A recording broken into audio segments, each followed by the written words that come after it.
letter dated August the 26th, 2025 was posted by you. It was addressed to Mr. Deji Adeyanju, that's you, of course, Deji Adeyanju and partners. And it's titled Demand for Retraction and Apology for Defamatory Publications Against His Excellency, Mr. Peter Gregory Obi. It's about 5 pages or so long. So I'm not going to go through all of that, all of the details in that document, but I'll just take a part of it. It speaks to some of the posts that you made on X with your handle at Adeyanju Deji. And this document says that you have repeatedly published false, malicious, and grossly defamatory statements concerning Mr. Peter Obi, and they say it's calculated to injure his reputation before right-thinking members of the Nigerian public and the international community. In fact, one of those posts says, Peter Obi can only be president of the obedience on social media. You see that my one vote, I will rather give it to Tinubu than the leader of the mob, in your words, political extremists who do not want Nigerians to criticize their presidential candidate have no place in our polity. Mr. Adeyanju, as I said, 5 pages long, lots of things said, but let's just start by saying this is not in court yet, so we can discuss this. What exactly is your grouse against Mr. Peter Obi and the obedience? Yes, so in the wake up to the 2023 general election, because I'm not political, I'm just expressing my thoughts about why the opposition should come together and unite against the criminal APC and roguish APC government that always rig elections. That if the opposition is divided, that there's no way they can win. I was just expressing my political thoughts and views. The idea of the Obi candidacy excited me, and I said, but that he needed the buy-in of Atiku and Kwankwaso. I even urged Kwankwaso to deputize Obi. I urged Atiku to step down for Peter Obi, you know, and all that. So in the process of that analysis, just expressing my views, I also said the fact that Atiku has been running for president in perpetuity, that he cannot continue to run. I was just expressing my views as a Nigerian. So then Peter Obi all of a sudden started trying to reach out to me to meet me. But at that time I was out of the country. I think I was in Dubai or somewhere, you know. So, but he was persistent in reaching out to me, and I was avoiding him. But you know, I didn't want to see him because I didn't want it to look like, oh, because I've expressed my views, which seems to be like almost in his favor, he now wants to see me and corner me to be one of his supporters. I don't want to support any politician because I'm not partisan. Because some people had already started even resigning from activism and joining him. You know, so I didn't want to join his bandwagon, but I was excited by the idea of Peter Obi because, of course, Southeast have not produced a president in a very long time, except after post-independence anyway. So I was excited. So subsequently, I made some further views, and this time around, he was more persistent. So one of his aide, a journalist, reached out to me. So we subsequently met, and I said yes. He first recommended me for some of my views and all that, and said that it would be exciting to work together. I said I'm not working with anybody. But I now made some observations about the things that he has been accused of doing in the past. Corruption. Sarah reporter reported the story where his staff was caught with money. He tried to explain it, but I was not satisfied. Then I also raised the issue about these issues of him using state resources in Anambra to invest in his family business.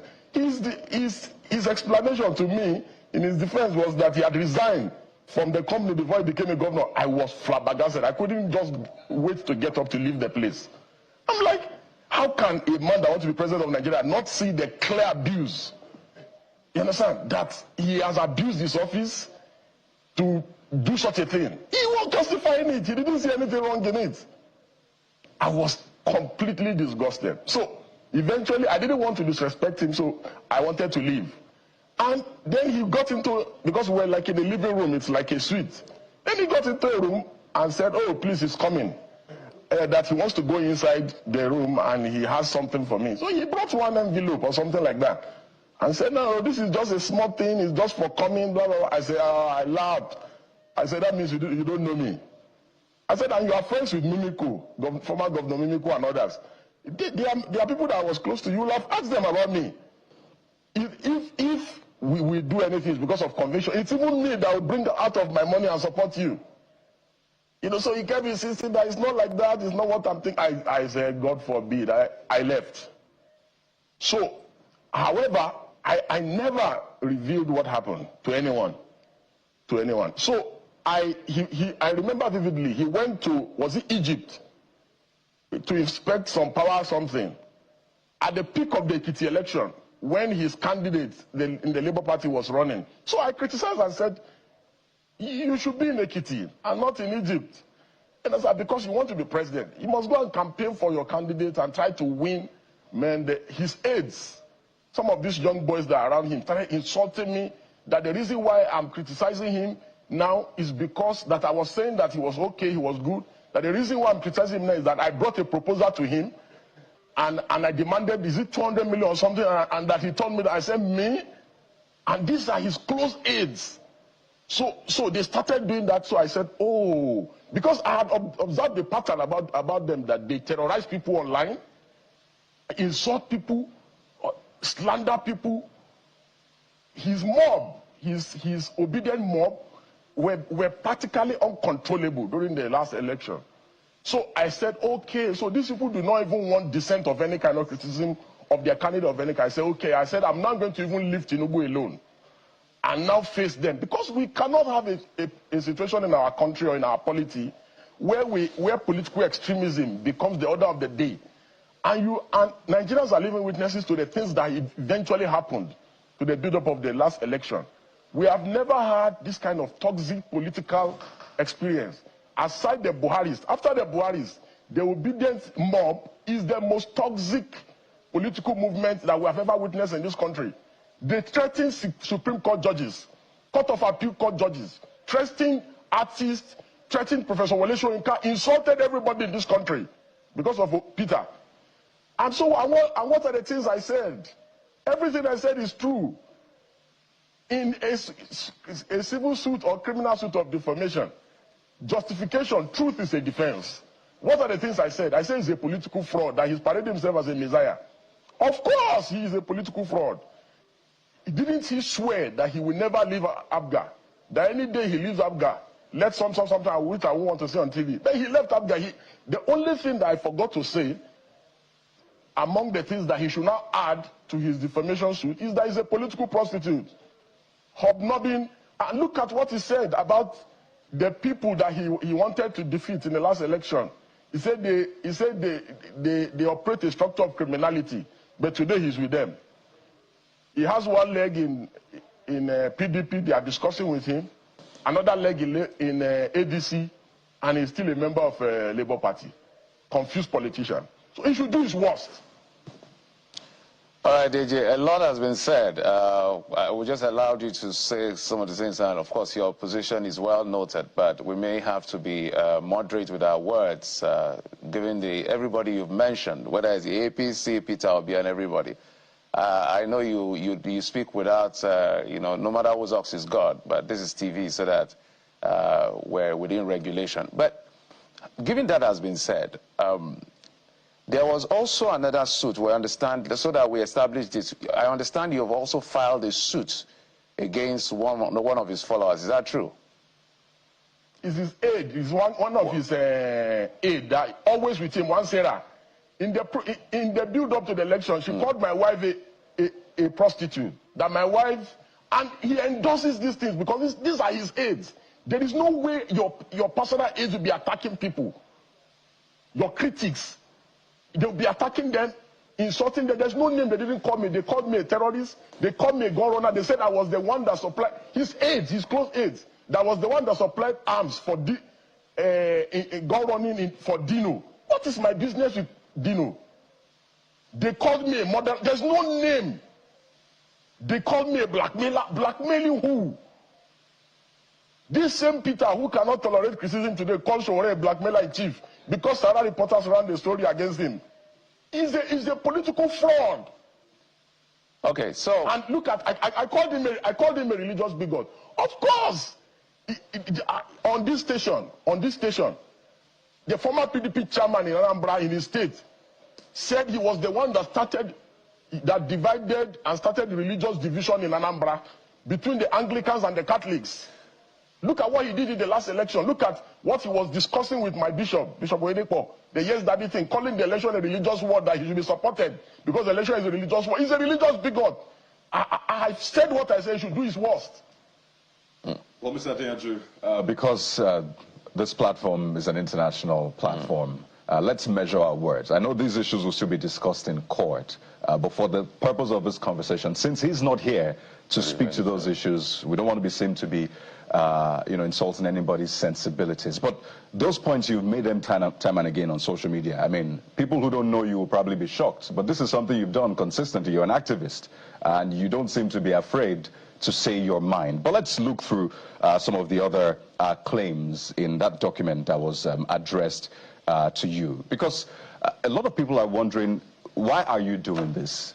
They see you, in this sense, demarketing Mr. Peter Obi in favor of the APC, because that's what it is in that sense, because you actually said it clearly, that rather than vote for Mr. Peter Obi on that first page, you said that you would rather give your vote to President Tinubu than to give it to Mr. Peter Obi. So a lot of people are asking, yes, are you working with the APC? They always refer to your brother as well and say, oh, there's a certain Adeyanju working with government. So let's use this medium to speak to that.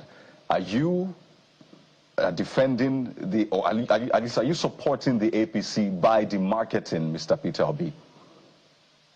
Why will somebody like me, God forbid that I support APC, support APC for what? But you said you'd rather give your vote to Mr. Tinubu. If the opposition presents Peter Obi, I will vote Tinubu.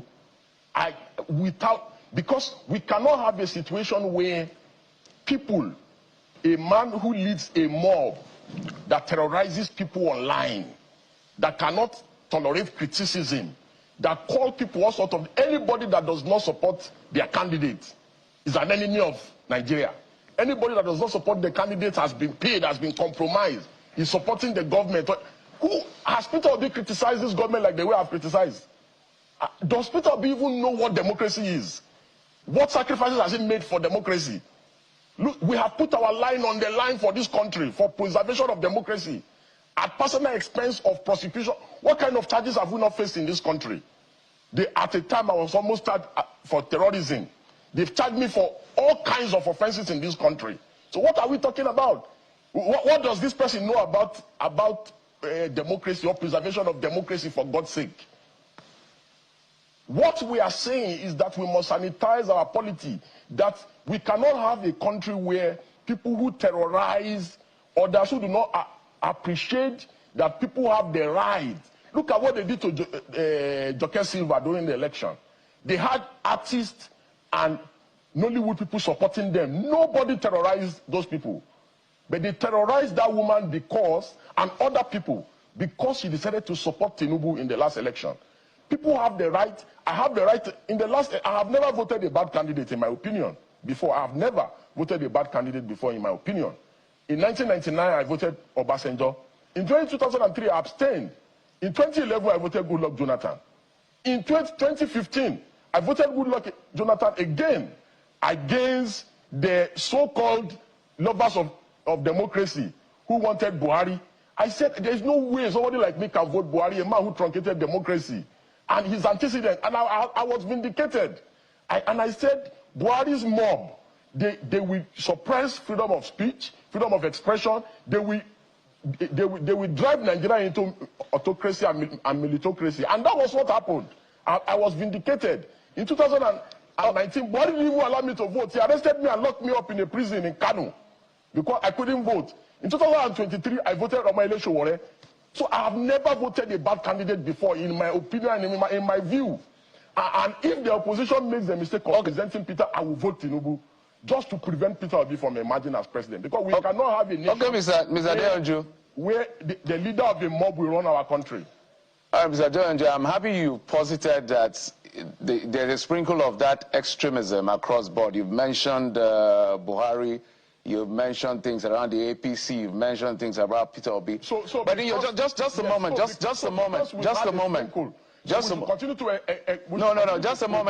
I'm going somewhere. Political extremism. Yes, Mr. Adeyanju, I'm going somewhere.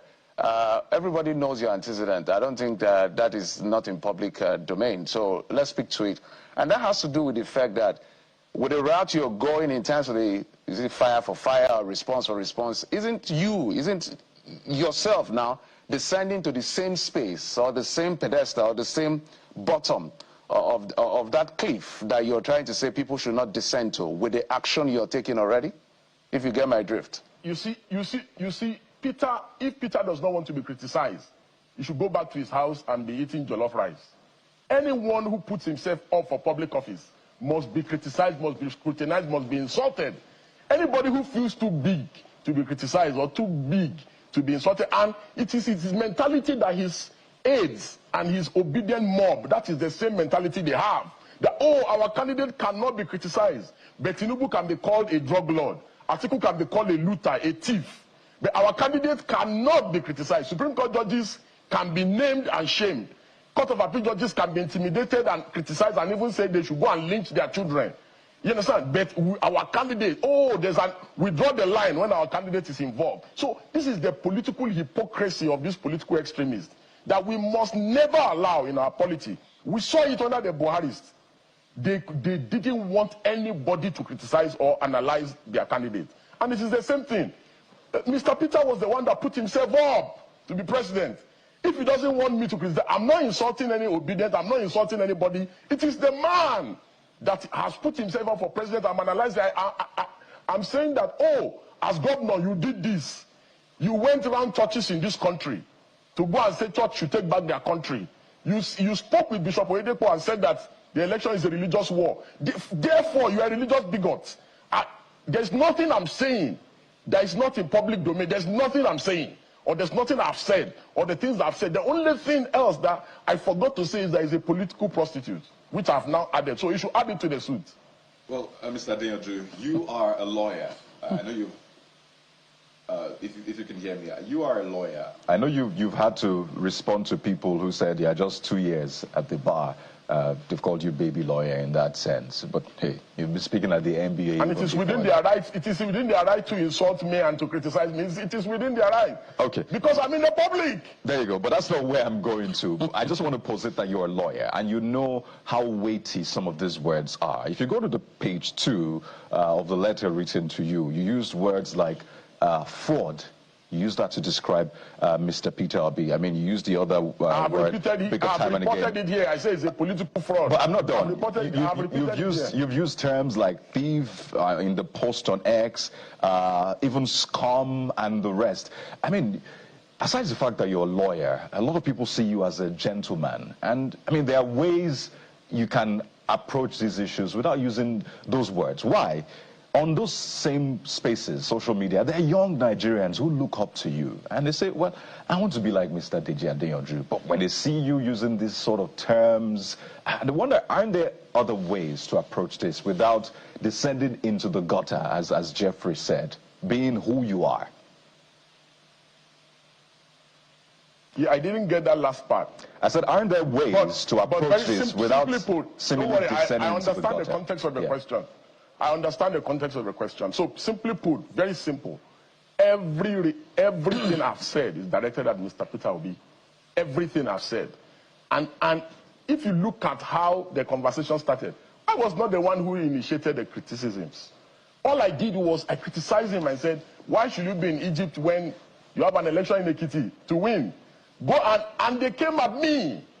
And I said, I will never respond or criticize or insult any of them. I will focus on criticizing their candidate. And I have criticized their candidate to the best of my ability. And everything I said about him is the truth. And like I've said, I said truth and justification is a defense in the civil suit of defamation. There's nothing, there's no name that they've not called Atiku, the president, and other people contesting for election. So why should Peter in this case should be different? Why? There's no name they have not called judges in this country. There's no name that have not been called by these people, by his mob. He is the leader of the mob. Because if he's not the leader of the mob, why are his close aides actively involved? The woman who defamed my wife works for him, the Sarah Ibrahim lady. We wrote a letter for her to retract on Monday to her. We wrote a letter to her on Monday to retract. And he wrote us a letter on Wednesday after she ran to him. So and this was one of the things we had wanted to prove and achieve, that he's the one that sends them on this errand to attack people. Mr. Adeyanju, that would be a bit of a stretch. Sending them on errand, whether endorsing or not, is a different kettle of fish. That's why we say you should be temperate with your word. Now you're a lawyer, you're not just an activist. So let's look at broadly. Okay. When your aides attack people, especially your critics, and you don't caution them. No, I'm not debating the issues. I'm debating the context.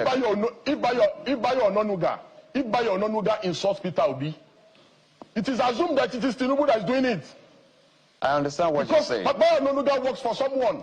Bayo Ononuga works for someone. This lady works with him. She's always she's with him in the morning. Just a time of the day she's with him. What was the name of the lady in question, so that we're clear? Sarah Ibrahim. Oh, okay. So that we're clear. But where I'm going to with my question, I was trying to say that you're a lawyer now, so there has to be that balance. So we're trying to check so that we don't go in excess. But you have a right to say what you have to say. But this is television, it's international. So and after all, he has the right of reply. He can come and say the things I've said is not true. Mr. Adeyanju, no problem. That's another kettle of fish. Let's talk about the extremism in the political space. As you've rightly posited, it's not just... We've seen a situation in this country where politicians or supporters of politicians have carried the president's coffin, put his name on that coffin, or carried the coffin and put the president... The Buharis, not supporters of the Buharis. Yes. I already mentioned them. I'm just giving general context now. So, because where I'm going to with this question is there really a way to stop this? Because it looks like it takes turns for every political dispensation. Do you think this is a battle that is winnable? Yes, I think it's a winnable battle, and that is why some of us are now challenging them and saying, no. We can't have this in our polity. It's too bad. That the political actors need to caution their supporters. You cannot just allow people to insult. Even people on these channels TV, others have been bullied, called all sorts of names. Maybe because they asked some questions on interview sessions, or they did not ask the questions the obedient mob wanted them to ask, and they are labeled APC supporters. They are paid, they are insulted, they are dehumanized, all kinds of things. The Buharis, just like I said in my opener, that the Buharis started this thing, and that because they were not cautioned, the obedient now have taken it a step further. And that is why I said that there is no way. The beauty of democracy, one of the tenets of democracy, is that people have the right to support any candidate of their choosing. I voted on my election in the last election. How can I be termed an enemy of Nigeria because I voted for my election? Why should Peter Obi supporters not be allowed to vote Peter? Or Tinubu supporters not be allowed to vote Tinubu? Or Atiku supporters, or supporter, or supporter of anybody else? Why should people be compelled, be forced, that, you must only see things in my way? That if you don't see things in my way, you are an enemy and we will deal with you accordingly. These guys threatened me during the last election that they were going to beat me. There's nothing that is why I'm eagerly waiting for the court. I can't even wait. I'm so excited to go to court. Well, Mr. Adeyanju, as we wind down, I mean, you mentioned Sarah Ibrahim, and it's only fair to even speak to some of the things she has said, because there's been a lot of back and forth between you and her. And, she put up a post recently that you're a married man and you zoom into her picture for your screensaver and you post about her every day. She describes it as obsession. Are you obsessed with her, just to speak to that? Even if I were to ever be obsessed with anyone in this life, is this somebody that does errand girl for Peter Obi that just imagine. Just imagine. Of all the people in Nigeria, I'm not obsessed with Nollywood actors, actresses. I'm not obsessed with Instagram baddies. Somebody that does errand girl for Peter Obi, that works with Peter Obi, that insults people daily for a living. All right, Yeah, Mr. Adeyanju. Yeah, sorry, Kyrie. So, at the end of the day, I'm sure that all of you, we all get insulted, we all get called out. So it's not just, it's everywhere. So for supporters of APC, PDP, Labour, everybody, we get all of that. Perhaps it's part of what comes to the job as far as this job is concerned. But in closing, before we let you go, Mr. Adeyanju, if they take this case to court, are you also going to, have you instituted the suit against Sarah already? I just wanted to be sure of that, so I'll put the facts right. Because I wanted to know what actually... We are filing this morning. Okay, are you filing because she didn't apologize? Yeah, we gave her a letter of retraction. I've never known this lady. I didn't even know the lady existed until the day she called my wife a whore. Okay. I've never known the lady. There was no context whatsoever. Yeah, okay. We needed to put I was just criticizing her candidate. Okay. We need to put all the facts on the table and all the issues that brought this latest round of possible litigations that we'll may be witnessing in the coming days. But that's as much we can take with you. Kyrie. Oh, yes, Mr. Adeyanju, we have to thank you for your time. The last page, by the way, of that document says that you have 7 days. The letter was written on the 26th of August. I don't know when you received it, so I'm guessing you have about 4 more days to retract it. Else, it is said here... I'm so scared. Oh, I'm shaking in my pants. Oh. So are you going to be retracting it? Because they said that this will include a claim for aggravated damages for defamation, an order of injunction, and cost of legal proceedings. I have doubled down. I will never retract. All right. I doubled down. That's why I posted it and doubled down. Okay.